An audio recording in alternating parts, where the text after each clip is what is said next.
नमस्कार दोस्तों, स्वागत है आप सभी का हमारे चैनल पर। दोस्तों, आज हम जानेंगे भगवान शिव का यतिनाथ एवं हंस नामक अवतार का वर्णन हम पढ़ेंगे और आप लोगों को भी सुनाएंगे। तो दोस्तों, जिसको भी शिव महापुराण की ये कथाएं पसंद है, चैनल पर नए हो तो चैनल को ज़रूर सब्सक्राइब करें। ऐसे वीडियोज़ आपके पास सबसे पहले पहुँचते रहेंगे।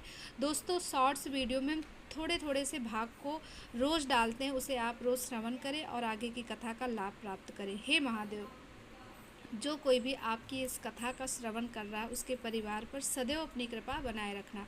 तो दोस्तों, आज हम जानेंगे कि नंदीश्वर कहते हैं, मुने अब मैं परमात्मा शिव के यतिनाथ नामक अवतार का वर्णन करता हूँ। मुनीश्वर अब्दुलाचल नामक पर्वत के समीप एक भील रहता था जिसका नाम था अहुक। उसकी पत्नी को लोग अहुका कहते थे।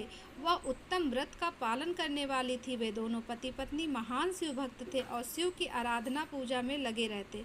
एक दिन वह शिव भक्त भील अपनी पत्नी के लिए आहार की खोज करने के नियमित जंगल में बहुत दूर चला गया। इसी समय संध्या काल में भील की परीक्षा लेने के लिए भगवान शंकर सन्यासी का रूप धारण कर घर आए। इतने में ही उस घर का मालिक भील भी चला आया और उसने बड़े प्रेम से उन यति राज का पूजन किया। उसके मनोभाव की परीक्षा के लिए उन यतीश्वर ने दीनवाणी में कहा, भील, आज रात में यहाँ रहने के लिए मुझे स्थान दे दो, सवेरा होते ही चला जाऊँगा। तुम्हारा सदा कल्याण।